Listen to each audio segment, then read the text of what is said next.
pagi teman-teman, kita akan mulai ibadah sekolah minggu tunas hari ini. Teman-teman, sudahkah kita siap memuji nama Tuhan? Mari kita memohon kepada Tuhan agar Tuhan membangunkan jiwa kita, agar ibadah kita hari ini boleh tertuju kepada Tuhan saja. Teman-teman, kita angkat pujian Hatiku Siap.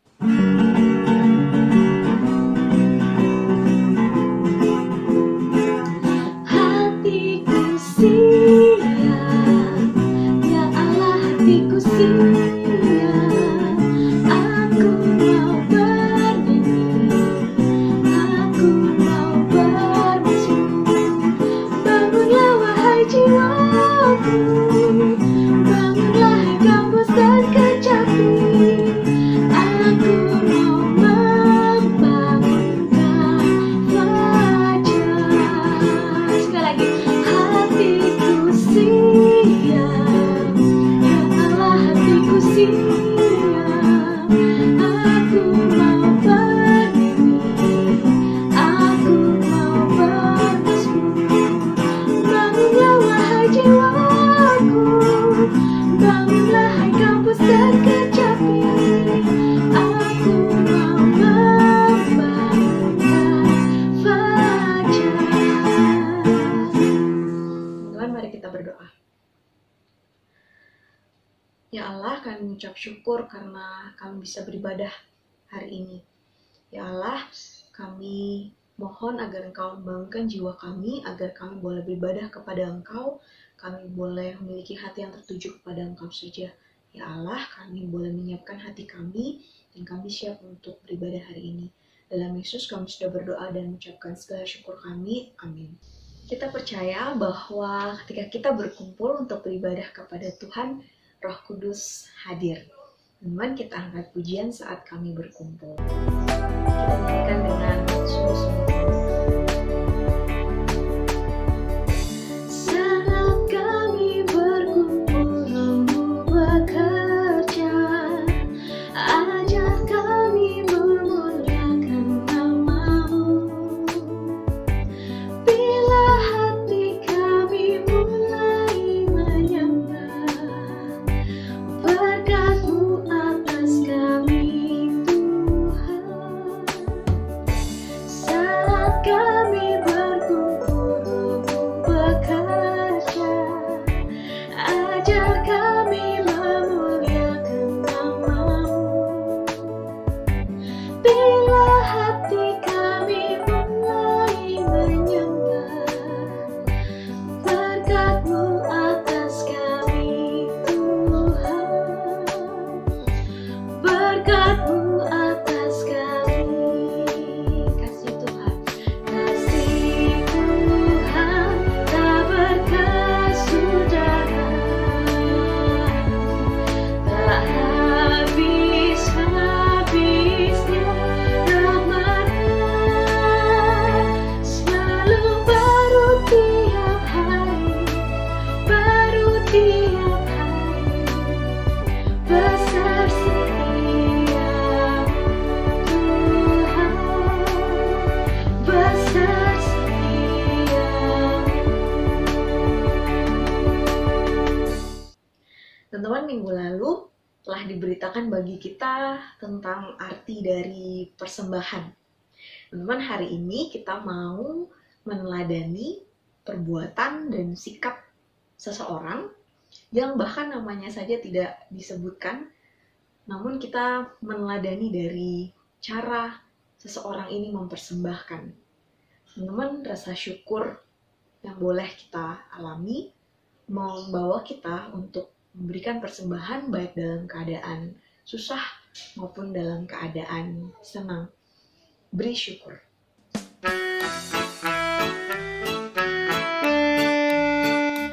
Beri syukur, bila syukur, beri syukur, susah ataupun senang, beri syukur. Panjatkan doamu sepenuh hatimu, kasih-Nya Yesus jadi milikmu.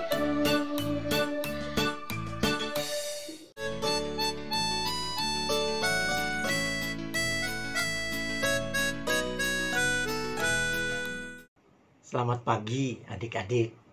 Kita ketemu lagi di tahun baru ini dengan wajah yang sukacita dan memasuki bulan baru.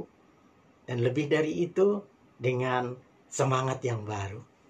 Kita akan belajar satu bagian dari firman Tuhan. Namun sebelumnya mari kita berdoa. Tuhan, kami bersyukur kami boleh ada di tahun 2021 bulan Januari ini. Kami bersyukur kami boleh beribadah lagi meskipun masih secara online. Tuhan tolong supaya kami memperhatikan firman Tuhan, mendengarnya, tetapi juga Tuhan bantu kami untuk melakukannya. Terima kasih ya Tuhan, di dalam nama Tuhan Yesus, Tuhan dan Juru Selamat kami yang hidup, kami berdoa dan memohon. Amin. Adik-adik yang dikasihi Tuhan, kita akan baca kisah yang akan kalian dengarkan pada pagi hari ini dari Lukas pasal 21 ayat 1 sampai dengan yang keempat. Nah, judulnya adalah persembahan seorang janda miskin. Ketika Yesus mengangkat mukanya, ia melihat orang-orang kaya memasukkan persembahan mereka ke dalam peti persembahan. Ia melihat juga seorang janda miskin memasukkan 2 peser ke dalam peti itu. Lalu Yesus, ya di situ disebut, ia berkata, "Aku berkata kepadamu, sesungguhnya janda miskin itu memberi lebih banyak daripada semua orang itu. Sebab mereka semua memberi persembahannya dari kelimpahannya. Tetapi janda ini memberi dari kekurangannya. Bahkan ia memberi seluruh nafkahnya."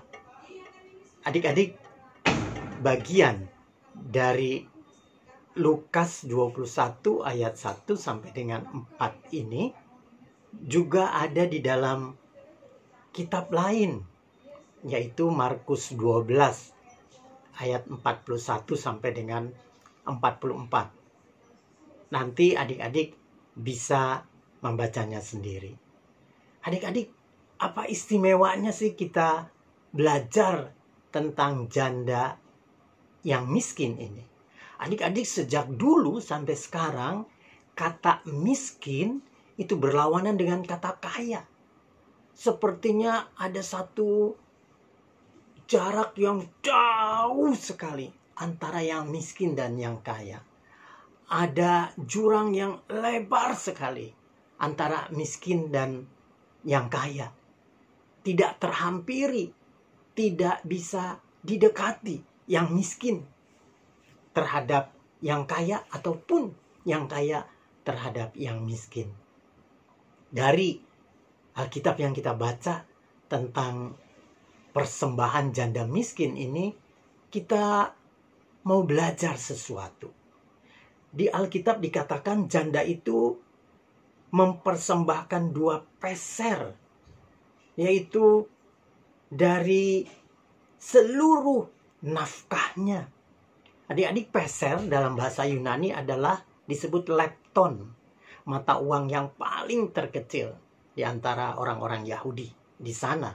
Orang Romawi tidak mengenal dan tidak memakai lepton karena mata uang terkecil orang Romawi adalah kuadran.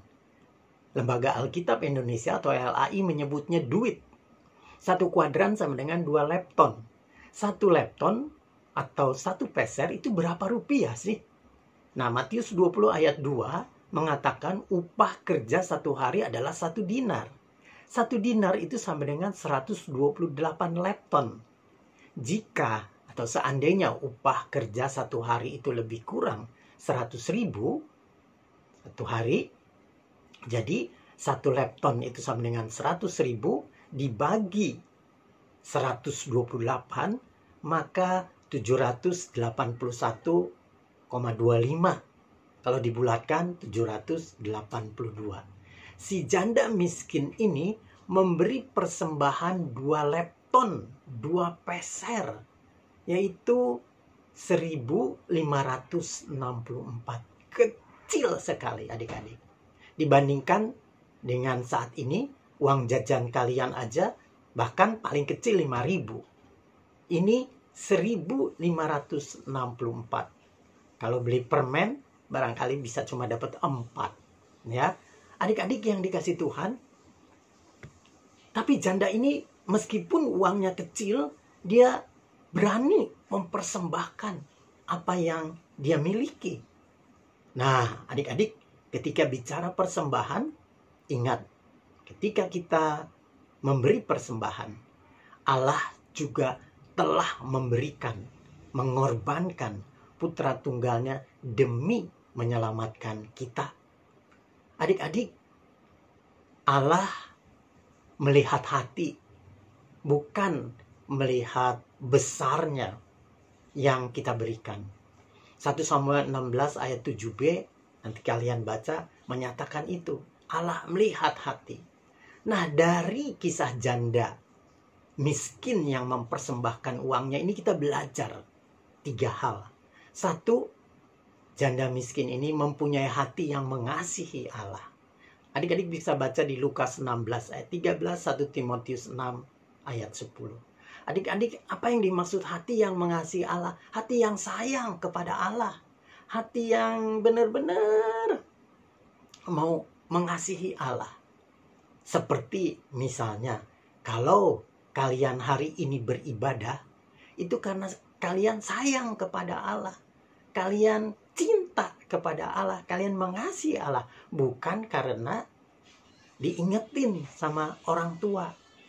Kalian beribadah bukan karena, waduh gak enak rasa hatinya. Bukan.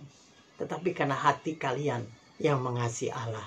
Bukankah Allah mengatakan, ingatlah dan kuduskanlah hari Sabat. Yaitu supaya kita datang mencintai dan mengasihi Allah. Caranya ikuti apa yang Allah katakan melalui Alkitab firman-Nya. Adik-adik, yang kedua, apa sih yang membuat janda ini menjadi orang yang diomongin oleh Tuhan dan murid-muridnya, tapi diomongin baik? Karena motivasi yang benar. Itu kita bisa baca dari 2 Korintus 8 dan 9. Janda ini mau mengucap syukur walaupun hidupnya susah. Walaupun kalau dia berikan uang ini nanti dia tidak tahu lagi bagaimana hidup selanjutnya. Tapi dia mau mengucap syukur. Dia mau mengatakan terima kasih ya Tuhan. Adakah kalian berterima kasih mengucap syukur pada Tuhan? Bukan sekali lagi karena ada sesuatu yang kalian dapatkan karena kalian melakukan ini itu baru kalian mengucap syukur. Enggak. Dalam keadaan kesusahan seperti janda ini, dia juga mau mengucap syukur. Motivasinya benar. Kalau kalian mau beribadah oleh karena supaya ulangannya bagus, supaya dikasih uang banyak, supaya ini itu dan sebagainya, supaya menyenangkan kalian, itu berarti motivasinya tidak benar. Motivasinya harus benar. Kalian datang beribadah karena Tuhan mengasihi kalian dan kalian mau mengucap syukur untuk apapun yang Tuhan izinkan lewat dalam hidup kalian. Nah, adik-adik, yang ketiga, janda ini memiliki iman kepada Allah. Iman kepada Tuhan Yesus. Ibrani 11 ayat 17. Waktu itu Abraham diminta untuk mempersembahkan anaknya. Lalu Abraham cuma punya satu-satunya anaknya, Ishak. Tapi Abraham punya iman kepada Tuhan. Percaya kepada Tuhan bahwa kalaupun Ishak tidak ada, maka Allah akan memberikan Ishak yang lain. Janda ini juga sama, percaya bahwa Allah akan pelihara. Meskipun uang yang ada padanya itu seluruh nafkahnya, seluruh penghasilan yang dia punyai.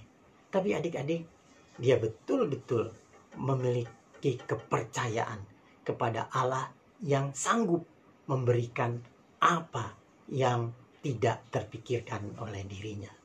Adik-adik, ketika kalian beriman kepada Tuhan Yesus, bahwa Tuhan Yesus pelihara hidup kalian sampai saat ini meskipun corona sudah lebih dari 10 bulan, itu berarti kalian beriman kepada Tuhan Yesus. Tuhan Yesus pelihara kalian. Meskipun mungkin ada teman, tetangga, dan sebagainya kena, tapi kalian dijauhkan dari itu karena kalian berusaha mengimani, berusaha mempercayai bahwa Tuhan Yesus memberikan yang terbaik. Apa yang Tuhan sudah berikan? Oh, banyak ya.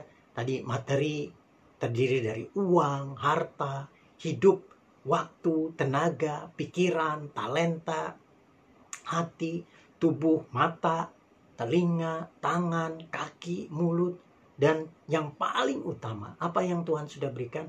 Kehidupan kekal, keselamatan yang pasti didapatkan.